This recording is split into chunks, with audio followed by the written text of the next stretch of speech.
아시는 대로 이번 주 금요일이 우리 성탄절입니다. 그래서 세상은 지금 아주 성탄절을 보내느라고 굉장히 시끌벅글한 것 같아요. 상점들마다 또 거리마다 트리들이라든지 장식들로 아주 가득 차 있는 것을 보게 됩니다. 아주 오래전에는 우리가 성탄절이 그렇게 크게 지내지 않는 이 시대에는 그래도 교회 가면은 추리를 볼 수 있었고 또 성탄 어떤 분위기를 느낄 수 있었다고 했는데, 요즘에는 주도권이 완전히 바뀌어 버렸어요. 세상의 상점들이나 거리에서, 심지어 기독교 인구가 아주 희박한 그런 나라에 가도 마치 기독교 국가인 것처럼 온 나라가 성탄을 즐거워하는 이런 모습들을 보면서 의아하게 여길 때가 있습니다. 그래서 어떤 분이 아주 우스갯소리를 하기를, 예수님이 성탄 시즌에 재림을 하신다면은 너무 기뻐하실 것 같다는 거예요. 야, 나를 이렇게 탄생을 기뻐하는구나. 나를 제일 탄생을 기뻐하는 곳이 어딘가 보면 추리가 막 있는 곳을 찾아 들어가시면 술집으로 들어가실 것이다, 이제 그러는데 세상은 술집들이 이렇게 성탄절을 대목이라고 좋아하는지 모르겠어요. 그 성탄절은 우리 그리스도인들도 행복한 날이지만 사실은 마귀도 되게 기다리는 날이라 그래요. 그래서 우리 성탄 시즌, 이 연말 연시를 통해서 죄짓게 만들고 방탕하게 만들고 평생 돌이킬 수 없는 후회하는 시간들을 가게 만드는, 우리를 들뜨게 만들고 실수하게 만드는 그런 기회들을 제공한다는 거죠. 그래서 우리가 이 성탄절을 보내면서 참 우리가 안타까운 마음을 또 가져야 됩니다. 심지어 가장 기독교 국가라고 자타가 공인하는 미국에서도 여러분 아시는 대로 메리 크리스마스라는 인사말을 이제 사용할 수 없도록 이렇게 법제화 된다고 그래요, 많은 부분에서. 그래서 최근 10여 년 동안 메리 크리스마스라는 인사말은 점점 사라지고 이제 기쁜 휴일이다, 뭐 이렇게 얘기를 한다 그래요. 그래서 심지어 그 국립기관들 또 병원들 이런 곳에서는 캐롤도 틀지 못하도록 이렇게 했다. 캐롤송도 틀지 못하는 이런 지경이 되고 말았습니다.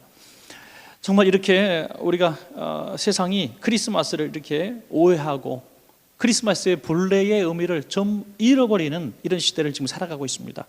미국의 USA 투데이라는 곳에서 취재를 했는데, 크리스마스 하면 생각나는 게 뭐고 또 크리스마스를 하면 중요하게 여기는 것이 무엇이냐는 질문을 했을 때 3분의 1 정도만 예수님의 탄생에 대해서 내가 안다, 이렇게 얘기했다는 거예요.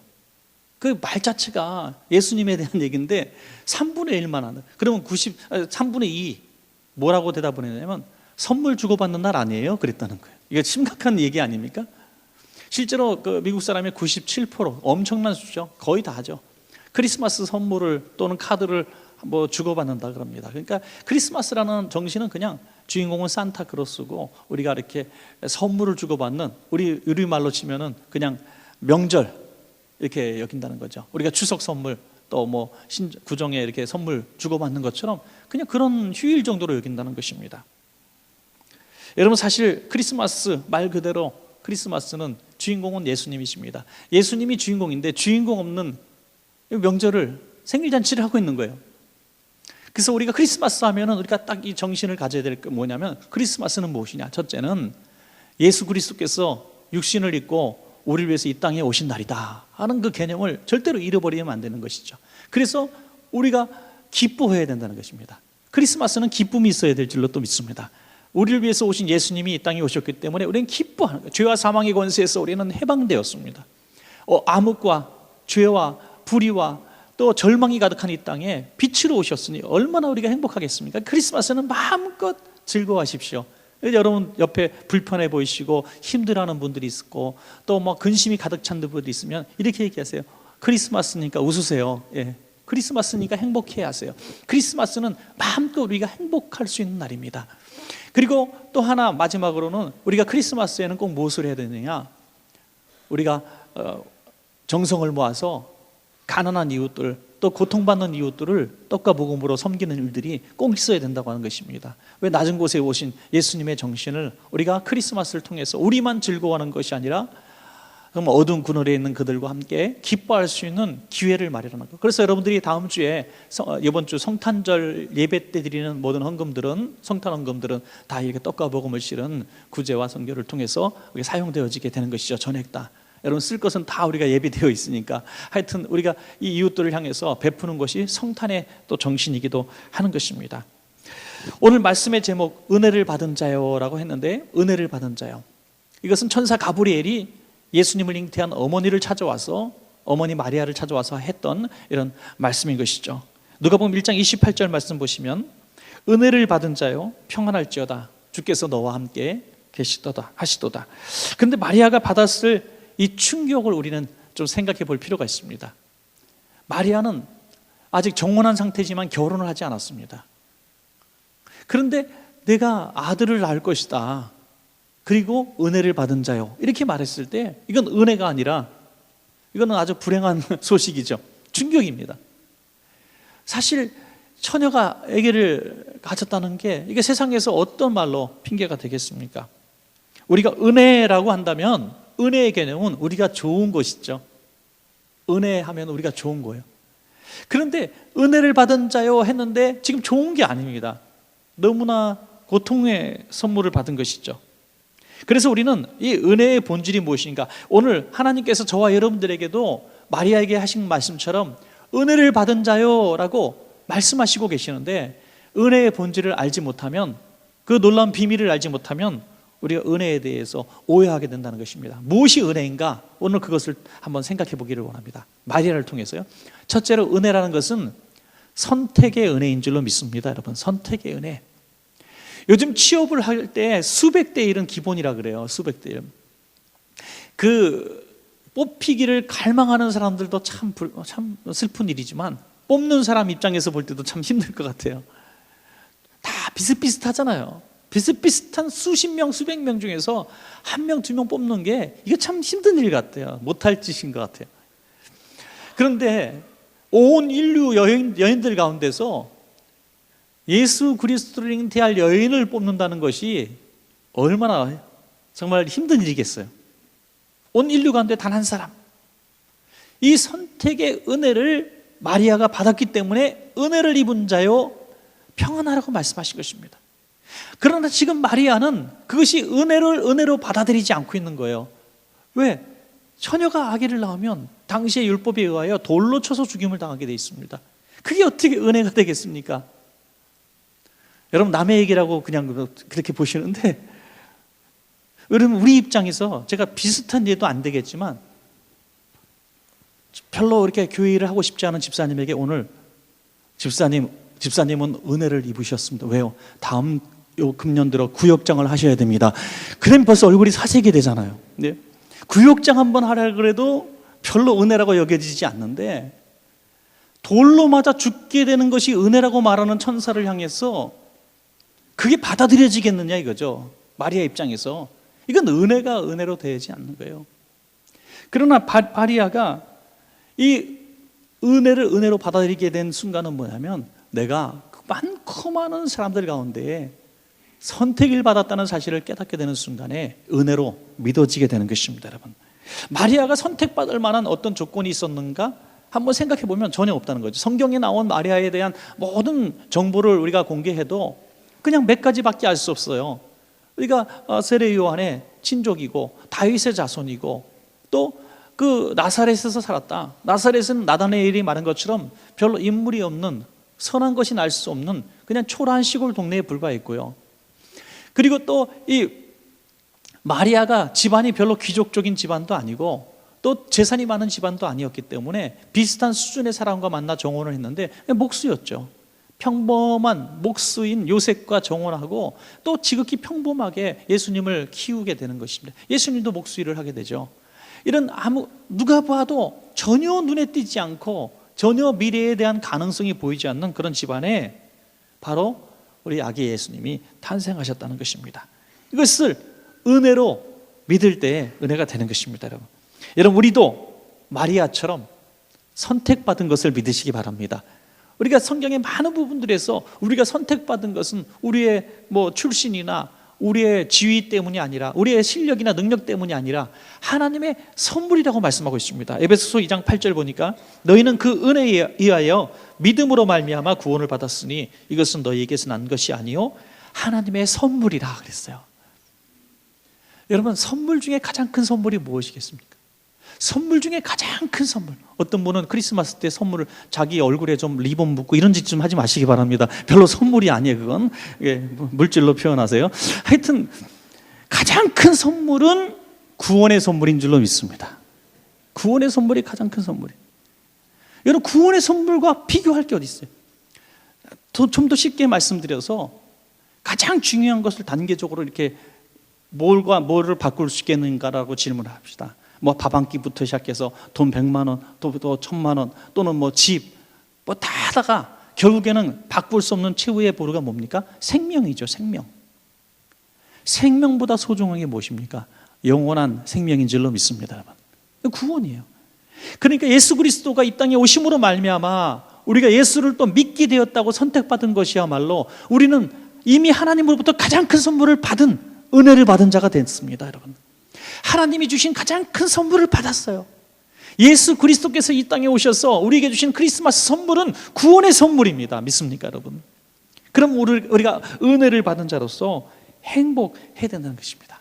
이번 크리스마스에는 내가 예수를 믿게 되었다는 사실, 내가 예수 그리스도를 믿게 되었고 구원을 받았다는 사실이 우리에게 은혜가 되시기를 주의 이름으로 축복합니다. 두 번째로 우리에게 주시는 은혜는 깨달음의 은혜였습니다. 깨달음의 은혜. 마리아가 이 깨달음의 은혜가 없을 때에는 아직 이것을 은혜로 여기지 않았었습니다. 천사 가브리엘이 마리아에게 네가 아기를 낳을 텐데 그 아기가 세 가지 축복을 안고 태어날 것이다 라고 얘기합니다. 그것이 누가복음 1장 32절부터 쭉 33절까지 있는데 우리가 한번 보겠습니다. 그가 큰 자가 되고 지극히 높으신 이의 아들이라 일컬어질 것이요. 첫 번째죠. 그가 큰 자가 되고 지극히 높으신 이의 하나님의 아들이 된다는 거죠. 두 번째, 주 하나님께서 그 조상 다윗의 왕위를 그에게 주시겠다. 그러니까 다윗의 자손에게 메시아가 탄생하겠다는 예언을 이루어 주시겠다는 거죠. 그러니까 오랫동안 이스라엘 백성이 고대하던 메시아가 당신의 아들이 될 것이다. 그 세 번째는 영원히 야곱의 집을 왕으로 다스릴 것이며 그 나라가 무궁하리다. 아들의 나라가 영원하리라. 천국의 주인공으로 우리를 기다리시는 천국의 왕으로, 이 정말 오고 가는 세대의 재판장으로 왕노로 타시겠다는 것을 예언해 주신 것입니다. 근데 이 세 가지가 다 이루어진 줄로 믿습니다, 여러분. 그러나 가만히 하나하나 뜯어보면 이 은혜들은 마리아가 별로 그렇게 기뻐할 만한 것들은 아니라는 거죠. 왜냐하면 이것은 지극히 영적인 축복들이기 때문입니다. 영적인 축복이에요. 여러분, 우리가 새해에 받고 싶은 게 무엇인가? 우리가 이제 성구영신 예배 드릴 때도 우리가 카드를 하나씩 이제 드릴 거예요. 그래서 거기에 대해서 세 가지 축복과 뭐 어떤 영적인 소원들을 위해서 우리가 해야 될 것이 무엇인가 이제 쓰는 안이 있어요. 딱 세 줄 쓸 건데요. 어떻게 보면은 그 세 줄 가운데 우리가 가장 쓰고 싶은 게 뭐냐면 우리 가정이 건강하고 우리가 잘 행복하게 살고 우리가 원하던 직장과 취업에 들어가고 원하는 학교에 들어가고 승진하고 부자가 되고 이런 것들이 쫙 써 있으면 얼마나 행복할까요? 성구영신 예배 끝나고 카드를 받았는데 내가 정말 차고 넘치도록 내가 부어주리라, 떡반죽 오고 나가고 들어와도 떡반죽거리에서 복을 받으리라, 이런 말씀이 딱 들어오면 할렐루야 하고 막 전화 돌리고 기뻐하고 그럴 텐데 인터넷에 올리고, 예? 자기를 부인하고 십자가를 지고 나를 따를 것이니라 이런 말씀이 딱 들어오면은 얼굴이 참혹해가지고 오늘 괜히 왔다, 예? 이거 나 잘못 뽑았으니까 이건 우리 남편 거고 난 다시 뽑을래요. 우리의 마음의 소원에 정말 할렐루야 하고 은혜로 받아들이는 것은 육신에 너무나 매여 있다는 것이죠. 마리아가 이것을 축복 중에 축복이라고 깨달아지지 않았을 때는 이걸 은혜로 여기지 않았습니다. 그것을 깨닫게 되는 순간 그는 이것을 진정으로 은혜로 받게 되는 거죠. 그런데 마리아가 이 축복에 대해서, 영적인 축복에 대해서 말씀하실 때 마리아는 어쨌든 내가 아기를 낳아야 이것들이 이루어질 텐데 가능하지 않은 얘기를 천사가 자꾸 하거든요. 그래서 마리아가 누가복음 1장 34절에 기본적인 질문을 하죠. 마리아가 천사에게 말하되 나는 남자를 알지 못하니 어찌 이 일이 있으리까? 나는 남자를 모르는데 어떻게 이런 일이 일어날 수 있습니까? 그때 깨닫게 하시기 위하여 하나님은 하나의 증거를 보여주시는 게 뭐냐면 마리아가 너무나 잘 알고 있었던 친족 샤가랴와 엘리사벳에게 아기가 태어날 것이다라는 것을 이미 임신하고 있었다는 사실을 알려주는 것입니다. 아무도 모르는 사실을요. 왜냐하면 나이가 이미 많아서 누구도 그 부부에게 아기가 생길 수 없다는 걸 알고 있었다는 겁니다. 그래서 이것이 사실이라면 나에게 이루어질 일들도 이루어지겠구나라는 간접적 믿음을 갖게 되는 것이. 그래서 열심히 뛰어서 그 즉시로 뛰어서 멀리 떨어져 있는 친족의 집으로 달려가게 됩니다. 그랬더니 이미 태중에 6개월째 된 아기가 있었는데 복중에서 뛰어놀았다 그랬어요. 왜? 그는 바로 세례 요한이고 예수님의 암기를 예비하는 사명을 가지고 태어날 인물이기 때문입니다. 복중에서 기쁘게 뛰놀았다는 거예요. 그것을 통해서 잠시 이곳에 머무는 동안에 이 마리아에게는 이것이 은혜라는 사실이 깨달아지게 되었다는 것입니다. 여러분 우리가 받은 은혜가 참 많아요.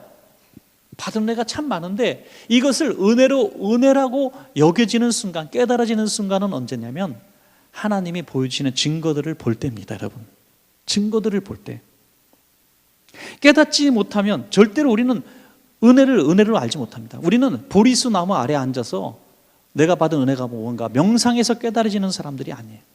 우리는 아둔하고 또 미련해서 우리가 하나님으로 받은 은혜가 얼마나 큰지 아무리 생각하고 아무리 연구해도 알 수가 없습니다. 그런데 하나님께서 그것을 깨닫게 하시는 그것들을 보여주실 때, 깨닫게 하시는 성령의 도우심이 있을 때 우린 그것이 은혜로 여겨지는 것입니다. 여러분, 하나는 저는 분명히 깨닫게 되는 게 뭐냐면 우리가 은혜를 은혜로 모를 때는 하나님이 역사하지 않습니다. 이것이 하나님의 은혜라고 여겨지지 않는 한 하나님이 역사하지 않아요. 왜냐하면 그 일들이 이루어져도, 그 마음의 소원이 이루어져도 이것은 내가 잘해서 우연이 된 일이라고 생각하기 때문에 하나님이 일하시지 않습니다. 이것은 하나님의 은혜의 손에 있습니다라고 고백하고 기다릴 때 하나님은 그것을 이루어 주심으로 은혜를 은혜로 깨닫게 하신다는 것입니다. 여러분, 작은 소책자인 전도지인 해와 달이라는 책이 있는데요, 저도 종종 봅니다. 이것을 보니까 재미있는 글이 하나 있어요. 어떤 친구분이, 여자분이신데 카톡으로 반지를 낀 손가락을 딱 보여주셨대. 보니까 반지, 못 보던 반지가 있어요. 그래서 신랑이 사줬니? 그랬더니 아니라는 거야. 길에서 주웠다는 거예요. 근데 이 집안이 너무너무 요즘에 경제적으로 어려운 집안이라는 거예요. 사업도 안 되고 너무너무 경제적으로 궁핍해서 정말 힘들어하고 있었는데 하루는 이 자매님이 길을 걸으면서 너무나 힘들어서 오늘 헌금성도 참 은혜로웠어요. 그죠? 누군가 널 위해서 기도하네, 이런 찬양처럼 우리 마음속에 너무 허전한 마음, 아무도 나를 기억지 않는다, 아무도 나를 위해서 기도해 주는 사람도 없고 난 너무나 외로워 하면서 하늘을 바라보면서 하나님, 저 기억하십니까? 하나님 제 이름이나 알고 계세요? 이렇게 묻고 있었다는 거예요. 그런데 너무 힘든 마음으로 걷고 있는데 보니까 눈앞에 뭐가 떨어져 있더라는 거예요. 너무나 요즘에 그런 거 갖고 싶었대요. 반지 하나 갖고 싶었는데 반지 살 여유가 없었던 거죠. 보니까 반지가 떨어져 있는 거예요. 뒤를 둘러보니까 아무도 없어요. 주워 보니까 너무나 놀랄 일이 벌어진 거죠. 그게 이제 커플 반지란 건데요, 그런 거 해보셨는지 모르겠는데 거기다가 반지에다가 남자친구 여자친구 그 이니셜을 새기는 거예요. 그 영문 대문자 두 글자 이름. 근데 그게 뭐라고 써 있었냐면 MS&HJ라고 써 있어요. 이건 커플 반지예요. 그거 잃어버리신 분들 여기 계십니까? 하여튼 그 잃어버린 걸 주는 건데 너무나 놀랍게도 MS&HJ가 자기 부부의 이니셜과 똑같다는 거예요. 그래서 너무나 놀라고 재밌어서 누가 봐도 이건 우리 거야 하고 우겨도 할 말이 없는 거예요. 그래서 주워서 딱 꼈는데 손가락에 딱 맞는 거예요, 자기한테. 그 순간에요, 주인 찾아줘야지 이런 생각은 꿈에도 없고 하나님이 내게 주셨구나라는 생각이 들더라는 거예요. 이건 뭐 찾아줄 수도 없겠죠. 아주 값비싼 고가 반지도 아니에요, 이런 거 이니셜 새겨진 반지. 그러니까 위로를 받은 거예요, 이분이. 위로를. 나는 비록 주웠지만 하나님이 나를 위로해 주시는 방법 좀 보라는 거예요. 그러면서 이것을 올렸다는 거예요. 이것은 뭐 어떤 윤리적인 부분 뭐 어떤 거 다 떠나서 하나님의 은혜를 너무나 기다리고 사모하고 너무나 힘들어할 때 그런 일들을 보여주셨을 때 하나님의 은혜라고 이렇게 연결되어지는 것이 이게 은혜라는 거예요. 여러분, 여러분에게는 그런 하나님의 은혜의 증거들이 있습니까? 하는 거죠. 여러분이 큰 사고로 다친 상처가 있습니까? 큰 수술의 어떤 흔적들, 생명이 위험이 정말 오가고 당신은 오늘 수술실에서 나올 확률이 30%, 50%, 아니 10%밖에 되지 않습니다 라는 얘기를 들었던 엄청난 몸에 수술 자국들이 있습니까? 큰 사고로 낙방을 하고 거절을 당하고 실패를 했던 경험들은 없습니까? 그런 것들이 하나님의 은혜의 흔적이 되시길 바랍니다, 여러분. 하나님의 은혜의 흔적이에요. 그런 것들을 바라보면서 감추고 싶은 흔적이 아니라 하나님이 나를 살려주시는 은혜의 흔적들로 여기라는 것이죠. 저는 부끄러움을 자랑하는 사람이 은혜를 아는 사람이다 이렇게 믿습니다. 부끄러움을 자랑할 줄 아는 사람, 나의 약함을 자랑하는 사람. 사도 바울이 가장 미련한 사람이 되었을 때는 자기의 신분과 지식을 자랑했어요. 그러나 가장 지혜로운 사람이 됐을 때 그것들이 분토, 배설물처럼 여겨지고 동시에 고난의 흔적을 자랑했습니다. 십자가를 자랑했어요. 그것이 무엇입니까? 세상적으로 볼 때 가장 지혜로운 사람은 자기를 자랑하고, 세상적으로 가장 미련한 사람, 하나님의 은혜를, 가장 하나님의 영적으로 지혜로운 사람은 은혜를 자랑한다는 것입니다. 저는 그래서 믿음의 수준이 무엇이냐? 내 입에서 얼마나 은혜를 많이 얘기하는가. 내 믿음의 수준은 내가 하루 삶을 살면서 하나님의 은혜에 대해서 얼마나 거론하는가. 이것이 저는 믿음의 수준이라고 믿습니다. 데살로니가전서 2장 13절 보니까 이 말씀이 또한 너희 믿는 자 가운데서 역사하느니라. 아멘. 무엇을 믿는 자요? 저는 은혜로 믿는 자라고 생각을 합니다. 은혜로 믿는 자에게 하나님이 역사하십니다. 오늘 우리에게 성령께서 내주하심으로 오늘 우리와 함께 하시는 것을 믿으시기 바랍니다. 그 성령님을 인정하세요. 마리아에게 성령으로 잉태되신 그 예수님이 이루어질 줄로 믿었던 것처럼, 그 예수님을 통해서 이루어질 약속이 다 성취될 것을 믿었던 것처럼 우리 안에 계신 성령님이 말씀하시는 것들을 다 은혜로 믿고 은혜로 받아들이십시오. 오늘 고난의 십자가라 할지라도 받아들이십시오. 그럴 때에 그 믿는 믿음대로 그 은혜가 현실로 드러나게 될 줄로 믿습니다, 여러분. 마지막 세 번째, 마리아가 받은 은혜는 순종의 은혜였습니다, 여러분. 순종할 수 있는 것도 은혜라는 사실을 믿습니다, 여러분. 순종이 은혜가 없으면 할 수 없는 거예요. 순종도 은혜입니다, 여러분. 이스라엘이 아말렉과 싸울 때에 하나님은 사울에게 분명히 말씀하셨습니다. 너희 힘과 능력으로 싸우는 게 아니기 때문에 내 말을 들어라. 내가 승리를 줄 테니 모두 진멸하라. 그런데 사울이 자기 힘이 아닌 하나님의 도심으로 전쟁에서 승리하고 나서 보니까 너무나 멋진 이런 가축들이 있는 거예요. 죽이기에 너무 아까운 거예요. 요즘 말로 치면 아주 최상품이에요. 이거는 종자로 쓸만한 너무너무 아름다운 그런 가축들이 있는, 기름진 것들이 있는 거예요. 그래서 하찮은 것들은 다 죽이고 아주 가장 최상품들은 다 뒤로 빼돌린 거예요. 나중에 발각이 되었을 때 뭐라고 얘기해요? 하나님께 제사하기 위해서 빼놨습니다 라고 했어요. 하나님께 제사하기 위해서. 이게 얼마나 둘러대기 잘한 겁니다. 그걸 모르시지 않잖아요. 그래서 사무엘을 통해서 주신 말씀이 사무엘상 15장 22절이에요. 순종이 제사보다 낫다. 순종이 제사보다 낫다. 여러분, 하나님이 가장 기뻐하신 일이 무엇인가 우리가 얘기할 때 예배라고 말합니다. 금년도 이제 다음 주가 마지막 주인데 우리가 예배하는 교회가 되면 하나님이 제일 큰 복을 주실 거라는 생각이 들었어요. 예배하는 교회가 되는 것이 최선이고 우리가 최고의 의무라고 생각을 합니다. 그런데 예배보다 중요한 게 뭐냐? 순종이라는 거예요. 근데 예배를 낮추시기 위해서 하신 말씀이 아니라 순종이 최고라는 것을 말씀하고 있는 것입니다. 그러니까 우리는 신앙생활하면서 강박관념을 빨리 벗어버려야 돼요. 강박관념이 뭐냐면 내가 이거를 해야 된다. 내가 꼭 주일을 나와야 된다. 내가 11조를 꼭 드려야 된다. 내가 전도를 꼭 해야 된다. 내가 착한 일을 해야 된다. 내가 죄 지으면 안 된다. 여러분, 그것보다 중요한 것은 하나님이 주신 일들에 대해서 그것이 순종이 은혜가 될 때에 그것이 우리에게 복이 될 줄로 저는 믿습니다, 여러분. 억지로 하는 일들이 절대로 하나님의 은혜가 될 수가 없는 것입니다. 순종의 기본은 내 모든 것이 하나님의 것이다라는 것이 되지 않으면 우리는 순종을 할 수 없습니다. 그러므로 순종할 수 있다는 것은 우리에게 주신 하나님의 한량없는 은혜가 부어지지 않고서는 우리는 순종이라는 것을 할 수가 없어요. 의무로 할 수는 있어요. 억지로 십자가를 질 수는 있어요.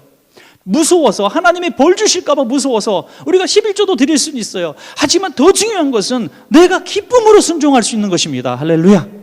너무나 기뻐서, 너무나 행복한 마음으로 예배드리고, 너무나 기뻐서 하나님 앞에 물질을 드리고, 너무나 감격해서 순교하는 것입니다.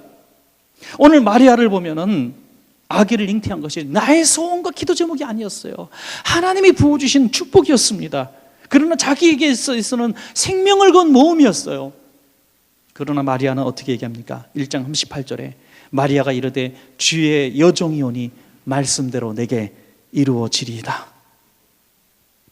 주의 여종이 오니 말씀대로 이루어지기를 원합니다. 인간적으로 보면요, 이 수태 사건은 가장 수치스러운 사건이고 가장 비극적인 한 가문의 사건이고 돌무더기 속에 들어갈 수 있는, 자기의 시신을 바라볼 수 있는 그런 순간입니다. 그러나 마리아는 찬양합니다. 누가복음 1장 46절 이하에 보니까 마리아가 이르되 내 영혼이 주를 찬양하며 내 마음이 하나님 내 구주를 기뻐하였으면 그의 여종의 비천함을 돌보셨습니다. 보라 이제 후로는 만세의 날을 복이 있다 일컬으리로다. 여러분, 마리아가 자기 목숨을 내어놓고 주의 일을 내 몸을 통해서 이루어 달라고, 이것이 은혜라고 고백할 수 있고 노래할 수 있었다면, 오늘 우리가 하나님이 내게 주신 사명들, 맡겨주신 것들을 바라보면서 하나님 앞에 이렇게 감사하고 찬양할 수 있는가, 순종할 수 있는가, 이것은 나의 힘과 의지로는 불가능합니다.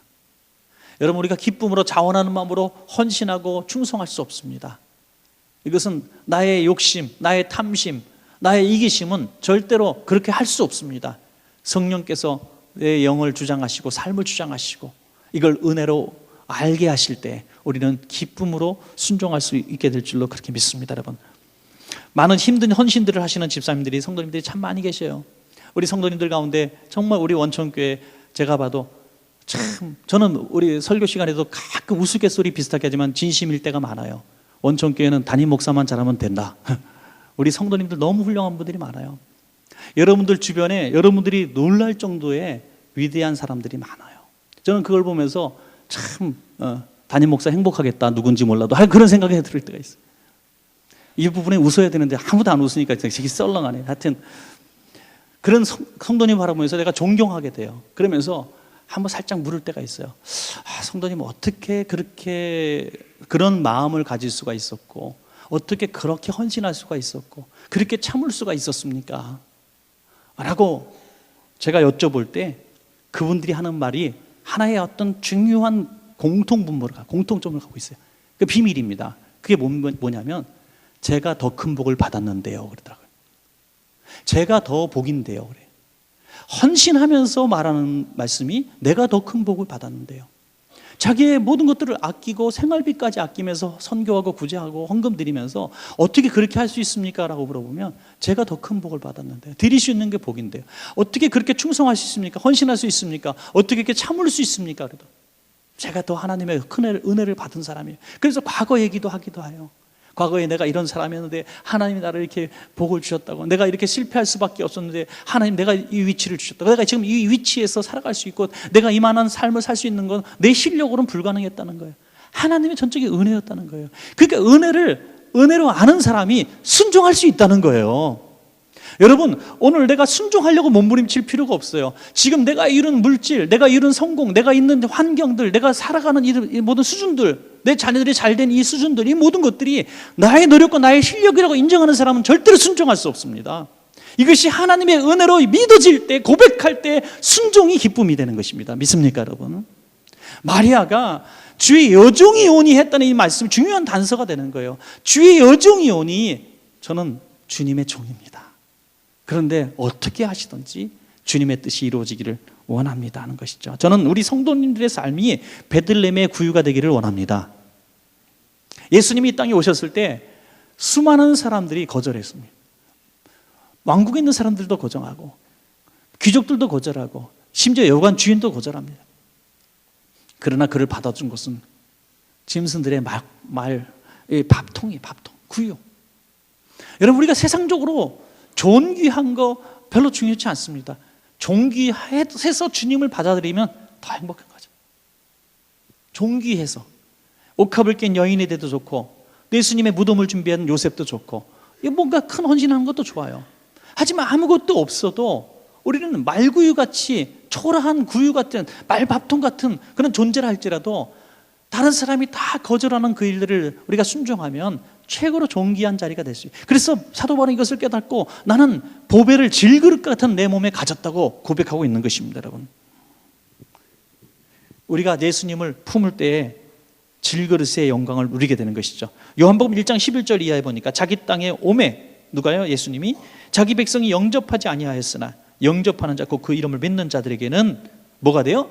하나님의 자녀가 되는 권세를 주셨다. 이게 이번 성탄의 계절에 우리가 이 사실을 오늘 한번 인정했으면 좋겠어요. 우리가 예수 그리스도를 이 땅에, 예수 그리스도께서 이 땅에 오신 지 2000년이 되었지만 지금도 수많은 사람들은 예수 그리스도를 영접지 않아요.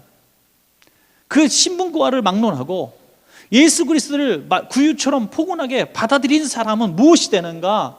말구유가 아니라 하나님의 자녀가 된다는 겁니다. 오늘 사랑하시는 원천가족 여러분, 우리는 하나님을, 예수 그리스도를 영접함으로 말미암아 2000년 전에 오신 예수 그리스도가 하나님의 아들 되심을 인정하고 내가 품음으로 말미암아 우리는 하나님의 자녀가 된 것입니다. 그러므로 우리 삶 가운데 주님을 모시고 사는 것이 얼마나 복입니까? 오늘 결론 부분에 보니까 마리아에게 평안이 찾아옵니다. 평안함이 찾아와요. 예수 그리스도를 인정하고 순종하고 깨달음의 은혜를 누리게 될 때에 평안함이 찾아왔어요. 여러분, 오늘 평안함이 없는 이 시대, 분요한 이 시대를 살아갑니다. 얼마나 우리가 내일이 두려운지 몰라요. 정말 걱정이 태산같이 많고 내일이 염려스럽습니다. 이 시대를 살아감에도 있어서 우리가 평안함을 누릴 수 있는 비결은 내 안에 예수 그리스도께서 임재하시기 때문입니다. 이후에 마리아의 삶을 보면 참으로 고달픈 생활이 시작됩니다. 아기를 낳고 이집트로 피난을 가고, 정말 이 이동 중에, 여행 중에 정말 이 우리에서 양을 낳고 말이죠. 아기를 낳고, 또 나중에 보니까 예수님이 어릴 때 성전에 올라가니 시므온이 성령이 충만해서 하시는 말씀이 뭡니까? 비방을 받는 표적이 되기 위하여 세움을 받았고 또 칼이 내 마음을 찌르듯 하리라. 장차 내 아들이 이런 고통을 받을 거라는 거예요. 비방을 받는 표적이 되고 또 내 어머니 마음은 칼로 내 마음을 찌르듯 아픔이 올 것이다. 실제로 마리아는 자기 눈으로 자기 아들이 목전에서 십자가에서 피 뚝뚝 흘리며 죽는 모습을 목격해야 했습니다. 그러니까 어머니로서는 견딜 수 없는 최고의 아픔이고 고통이었습니다. 그럼에도 불구하고 오늘 이 마리아는 평안함을 간직할 수 있었습니다. 마리아가 어떤 사람이었길래 이 어려운 순간에 이렇게 평안함을 누릴 수가 있었고 노래를 할 수가 있었고, 예수님이 십자가에 지는 순간에도 그 밑에서 이렇게 주님을 품은 어머니로서 앉아있을 수 있었을까? 저는 그 비결을 오늘 결론 부분에 처음 읽은 이 말씀을 여러분에게 제시하고 싶습니다. 누가복음 1장 28절이에요. 은혜를 받은 자여 평안할지어다. 주께서 너와 함께 하시도다. 은혜를 받은 자여 평안할지어다. 은혜를 받은 자는 평안합니다. 여러분, 평안함이 없는 분들, 이 크리스마스의 평안함이 여러분들에게도 임하시기를 주의 이름으로 간절히 축원합니다.